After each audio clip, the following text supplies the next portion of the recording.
To the story now, the ANC continues to call for unity, but it seems divisions within the governing party just get wider and deeper. Some members apparently want Paul Mashatile removed as the acting Secretary General. They say he has too much on his plate and that one person should not present two critical reports at the December elective conference.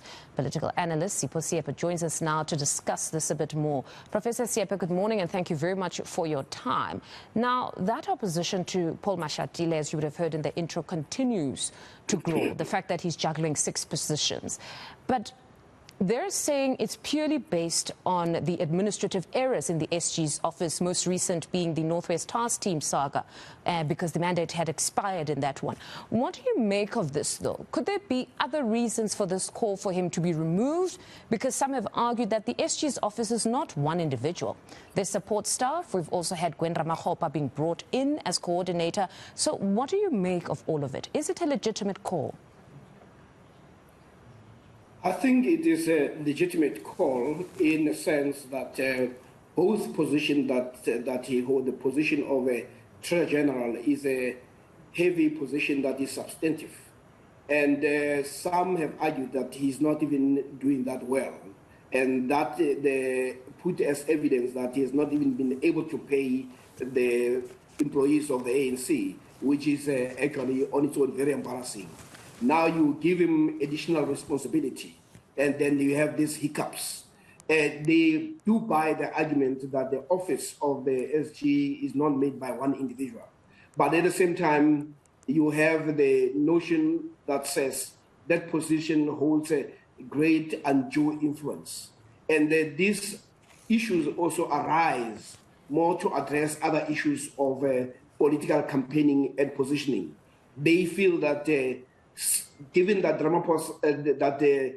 Mashatile has an interest in a senior position, he may be exerting far greater, or what you may call undue influence in terms of the outcomes of the conference. So what they are trying to do is to limit that aspect. And that has become also very clear.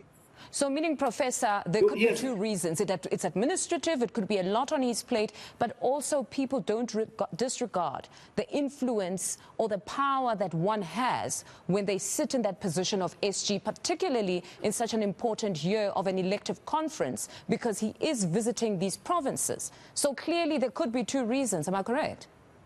For some at the one is administrative, one is political. And it doesn't help that the person himself has political ambitions. And if you listen to the president of the ANC, he has also indicated something that some read as suggesting that I'd rather not have Paul Mashatile as a deputy. When the president argues that we should have more women or younger people, effectively you are beginning to exclude somebody like Paul as a person who could be deputizing. But at the same time, they are also saying the role of Paul has also become questionable because you also have the past relationship that he may have with other political organizations like EFF. And given that the stakes are high, especially following the matter of Palapala, it is also possible that Paul could position himself for even the higher position. So these are the concerns. So you could say some are paranoid, but they are entering this to raise the administrative issues when in effect there are political issues also that are very critical to the questioning. Is there much to be read into who raised the concern around the TG occupying these 3 crucial positions? Because according to reports, it was Mr. Ngugai Tobi, the Eastern Cape Secretary. And coincidentally, there are also reports suggesting that Oscar Mabuyane could also be preferred for Deputy President, just as there have been talks about Paul Mashatile being preferred for Deputy President. So could there be much read as to who raised this particular concern? Yes, it does matter who raises issues.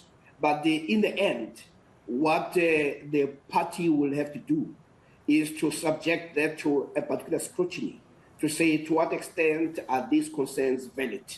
And it will only be at that level that you'll be able to unpack some of the assumptions and unstated agendas. But the questions themselves should not be dismissed simply on the basis of who raised them. But the issue is, Paul Mashatile holds a position where some argue that he's a non-performer. Now you give him an additional position that gives him greater undue influence. Then you have the party that is divided and where people are positioning themselves and are also campaigning at the same time. Their concerns then carry far greater weight. So they cannot be ignored. But on the non-performer argument, I mean, the party itself has actually addressed this ad nauseum. They've stated that the climate under which they are raising funds under is completely different. There's the party funding. There have been a lot of people who have been reluctant to fund the ANC because they then have to be identified. They must unveil themselves. But beyond that, because of the long corruption, it's become difficult for others to also want to assist the political party at this point. So does that not count for anything insofar as fundraising under this particular climate is concerned? You can have a lot of excuses why you're not performing. But we also know that the ANC is able to raise money for individuals to campaign. Let's not mislead ourselves that there is no money moving around. There is going to be a lot of money that is going to exchange hands. Some people argue that that money could have been better used. You have also business organizations that are willing to give individuals money, even though they may do it underhand. The fact that people must there's a requirement that you must be open about it does not mean it is not happening. But the TG took a position and the ANC sponsored an act, a legislation that they knew would have these implications. So when you take a position, you must deliver. You can't start saying, I'm not going to deliver because there are these challenges. Professor, so yes, and unfortunately we're running out of time, but I really do want to tackle this one about the current Deputy President, David Mabuza. He seems to be too relaxed and too quiet. Like you say, a lot is at stake this time around. This time around, when you're going into an elective conference, that deputy president position is far more critical because a President Cyril Ramaphosa win essentially means Ramaphosa is entering the departure lounge. This person, the deputy, could be anointed as the next president, but he seems somewhat quiet. Or is there something that we're not seeing? Well, he is said to be a great chess player. One of the things where you see a president who's got his back against the wall, you don't want to expose your hand, otherwise you'll be accused of reckless ambition. But it is very possible that should the pressure on Ramaphosa lead to his removal, the next person to assume the position in the interim will be Didi Mabuza. But it becomes very important for him not to be seen to have that ambition.